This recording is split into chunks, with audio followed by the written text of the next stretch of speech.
So in this video, we're going to look at the theories of where power lies in the executive body within the United Kingdom, and really understanding where this, where the power comes from within the executive does give us a way of understanding how recent prime ministers have run their government. Okay, so cabinet government versus prime ministerial government. We need to talk a little bit about these two different distinctions. So for much of the 20th century, the main debate about executive power was whether the UK still had a system of cabinet government or had developed a system of prime ministerial government.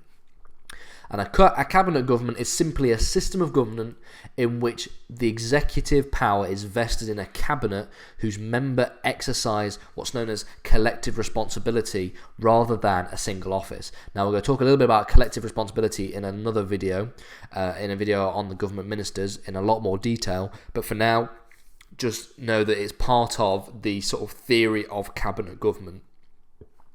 The idea of a prime ministerial government is just simply a system of government where the prime minister is the dominant actor in the executive. Okay, so in 1867, the English Constitution by Walter Bagehot described a system of cabinet government in which the prime minister was, quote, first among equals.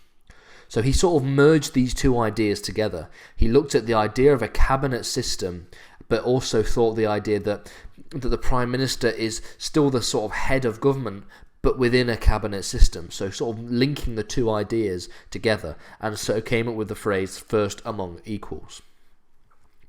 The next idea we're going to look at is what's known as the core executive model.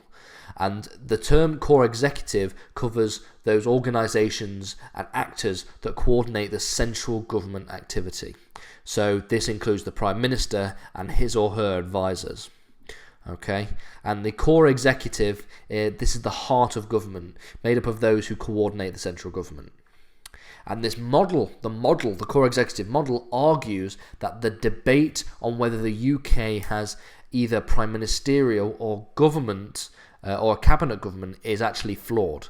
Power is not located inevitably in one or the other. Instead, it is shared between actors who are mutually independent. So the decline of the cabinet does not ultimately mean the rise in power of the prime minister. So the core executive model is a theory that suggests that whilst people are arguing whether or not the cabinet has more power than the prime minister, and we've shifted from a cabinet model to a prime ministerial model, the core executive model argues that power is vested within the core executive, and it is distributed among the core executive in different ways depending on the prime minister and the particular time. So when we see a decline in cabinet government and cabinet authority, that does not necessarily mean it's that power has been taken from the cabinet and given to the prime minister. It could just have been power is vested only in the core executive. So the Prime Minister has considerable resources at his or her disposal. However, the powers of the Prime Minister are not fixed but depend on a number of variables.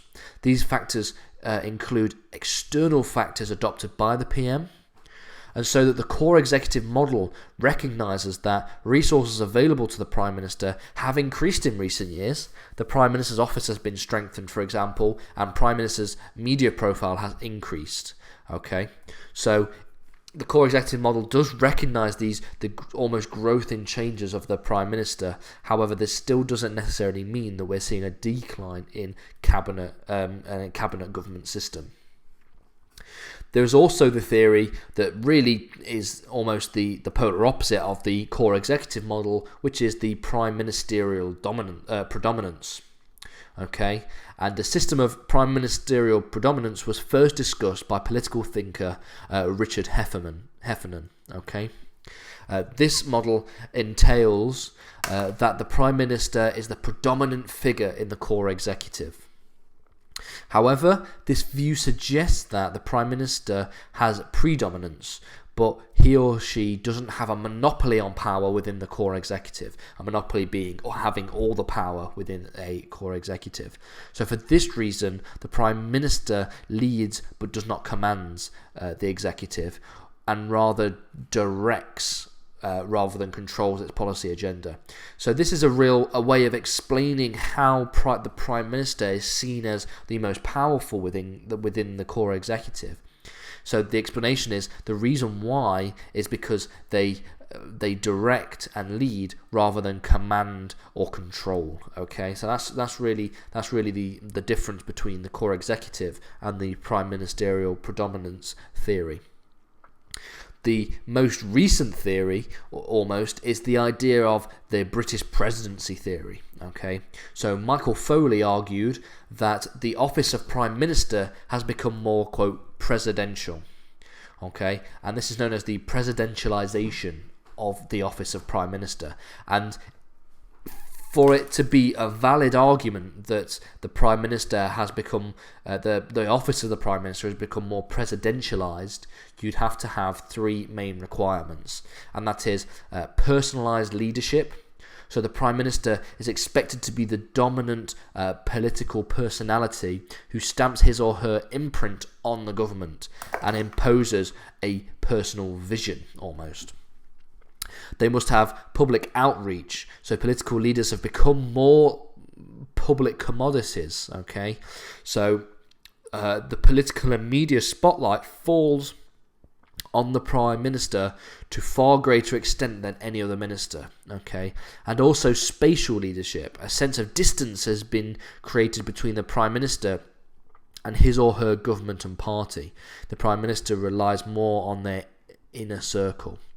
So these are the theories that suggest that it's become more presidential. And it's called the British presidency theory is because these three requirements are almost reflective of a president, of how a president runs a country. Okay, so the personalised leadership, public outreach, and spatial leadership.